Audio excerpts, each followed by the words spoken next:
Hello everyone. Today I will be presenting part 3 of comprehensive management of open abdomen, focusing on the principles, techniques, and outcomes associated with this critical condition.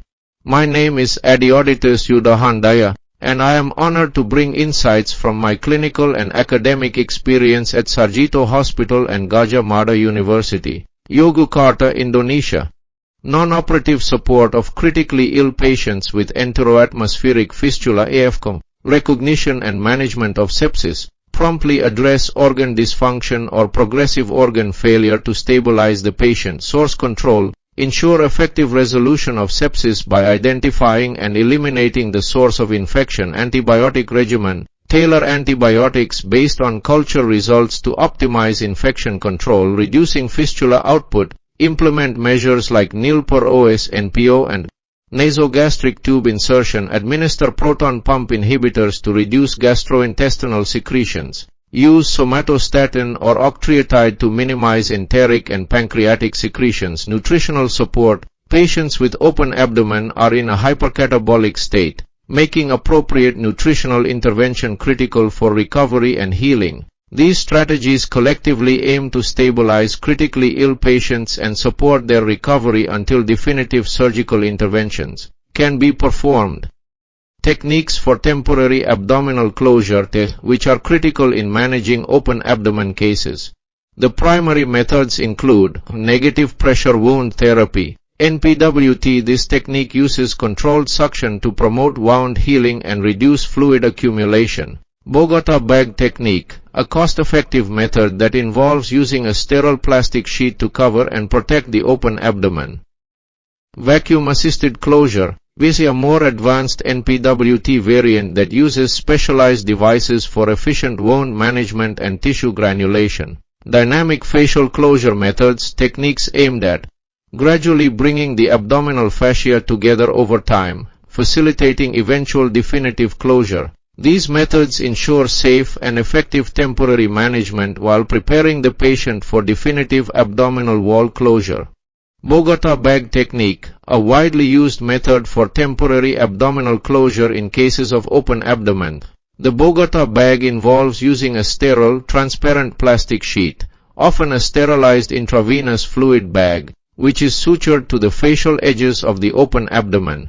This technique provides a simple, effective, and cost-efficient solution to protect the abdominal contents, prevent fluid loss, minimize contamination risks. It is especially useful in resource-limited settings and serves as a temporary solution until definitive closure can be performed. Negative pressure wound therapy (NPWT), a modern technique widely used for temporary abdominal closure in open abdomen cases. NPWT works by applying controlled negative pressure to the wound bed, which promotes granulation tissue formation, removes excess fluid and exudate, reduces edema and bacterial load, facilitates wound contraction. This method is particularly effective in managing complex wounds, including those with fistulas or contamination, and serves as a bridge to definitive closure while enhancing patient outcomes. Abithera open abdomen negative pressure wound therapy (NPWT) system, which is specifically designed for open abdomen management. The system works as follows. The viscera are covered by a protective foam layer to prevent direct contact with the abdominal contents. A perforated foam layer is placed on top of the protective layer to distribute negative pressure evenly. An abdomen drape is applied over the foam and the adjacent skin to seal the system and maintain the vacuum environment. An interface pad connects the dressing to a negative pressure source, creating suction to remove fluids, reduce edema, and promote tissue healing. This system offers a standardized, effective approach to managing complex open abdomen cases, ensuring protection and preparation for eventual definitive closure. Barker's vacuum pack, a widely used technique for temporary abdominal closure in open abdomen management. The viscera are covered with a perforated, non-adherent plastic sheet to protect the abdominal contents. This plastic sheet is covered with moistened surgical towels, providing a barrier and aiding in wound hydration. Two closed suction drains, such as Jackson-Pratt drains, are placed and tunneled through the skin in a cranial direction. allowing for continuous fluid removal and adhesive. Transparent drape is applied over the wound to create an airtight seal, enabling effective suction and wound stabilization. This method is simple yet highly effective in controlling contamination, managing fluid loss, and preparing the abdomen for definitive closure. Management of contaminated open abdomen (OA) with adherence or fixation using vacuum-assisted closure (VA), as published in the International Journal of Surgery Case Reports. The case series describes the use of tapered pressure wall VA therapy for treating pancreatic fistulas in patients with traumatic pancreatic injuries. The VA system is illustrated showing controlled vacuum pressure applied to the abdominal wall to stabilize the wound environment. The progressive healing process over time. Image 1 shows the open wound 2 weeks post-laparotomy. Image 2 displays the wound under VA therapy with controlled suction. Image 3 demonstrates the wound closure outcome post-therapy. This approach underscores the effectiveness of VA in managing complex cases involving contaminated OA, promoting granulation tissue formation, and preparing the wound for eventual closure.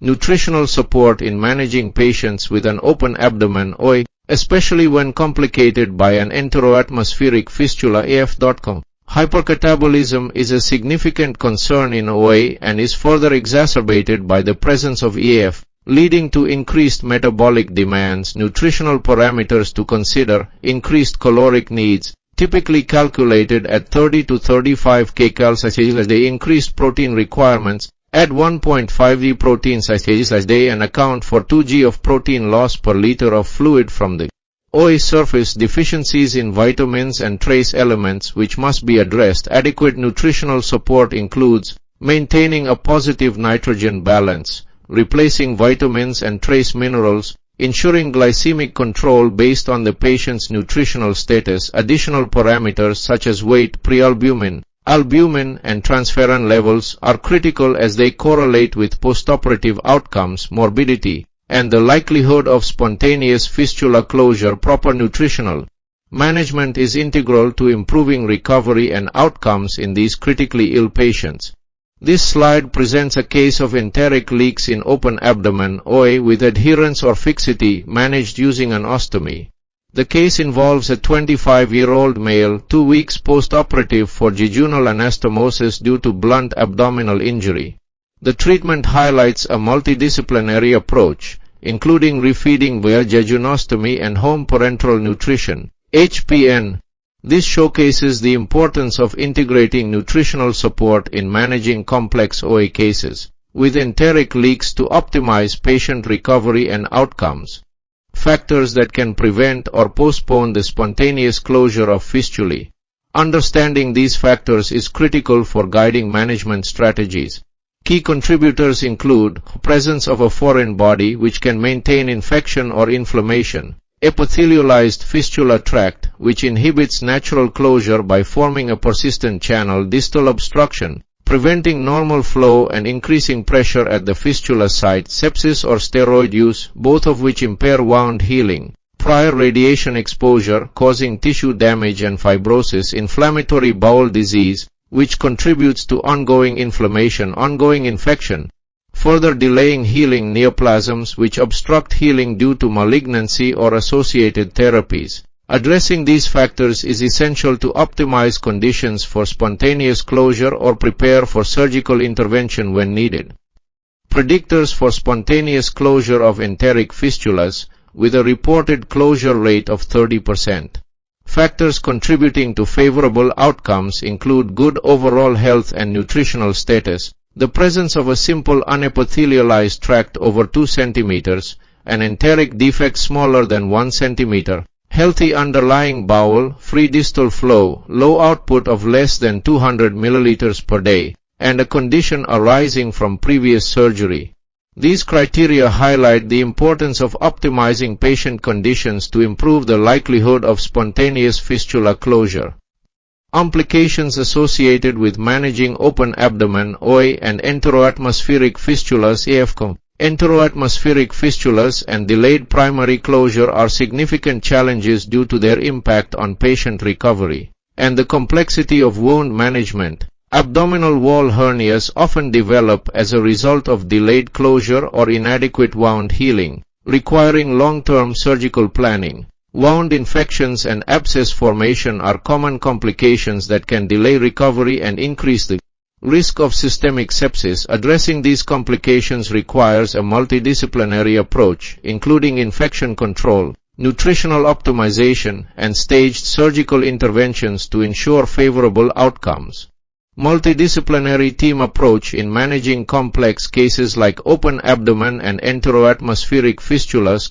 The role of key specialists, including surgeons who oversee surgical interventions and wound management, intensivists ensuring critical care and stabilization, nutritionists addressing hypercatabolic states and optimizing nutritional support, wound care specialists focusing on advanced techniques for wound healing. The importance of coordinated care, collaboration among all team members ensures that the patient receives comprehensive and timely treatment, minimizing complications and optimizing outcomes.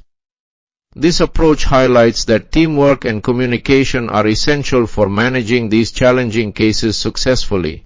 Nutritional support in managing open abdomen cases. The importance of early enteral feeding. Initiating enteral nutrition as early as possible supports gut integrity, reduces the risk of bacterial translocation, and promotes better recovery outcomes. Role of parenteral nutrition. In cases where enteral feeding is not feasible, parenteral nutrition ensures that patients receive adequate caloric and nutrient intake to meet metabolic demands. Strategies for maintaining nutritional balance. This includes monitoring caloric intake, protein requirements, and micronutrient supplementation to address the hypercatabolic state often seen in open abdomen patients. Optimal nutritional support is essential to enhance healing, prevent complications, and improve overall patient outcomes. TCAL considerations in managing prolonged open abdomen (OA) cases. Decision-making in prolonged OA care. Prolonged management often involves complex decisions regarding the continuation of aggressive treatments versus transitioning to palliative care, quality of life versus survival. Balancing the patient's quality of life with the goal of survival is crucial. Prolonged interventions may improve survival but can also impact the patient's comfort and dignity. Communication with patients and families. Clear, compassionate, and transparent communication is vital to ensure that patients and families are fully informed about the prognosis, treatment options, and potential outcomes, allowing them to make well-informed decisions. Ethical challenges require a patient-centered approach, emphasizing shared decision-making and respect for the patient's values and preferences. In conclusion, the management of open abdomen (OA) and enteroatmospheric fistulas (EF) presents significant challenges, particularly in preventing and controlling contamination and sepsis. Key aspects of treatment include diversion ostomy and controlling contamination to reduce the risk of sepsis, prevention of malnutrition, dehydration, and electrolyte imbalance through appropriate parenteral and enteral nutrition support. Adopting a multidisciplinary approach involving surgeons, anesthetists, ICU staff, nutritionists, psychologists, and specialized nurses is crucial to optimize patient outcomes. Effective management relies on a collaborative and systematic approach, addressing the complex needs of these critically ill patients. Thank you for your attention throughout this presentation. I hope the topics we've covered have provided valuable insights into the management of open abdomen cases.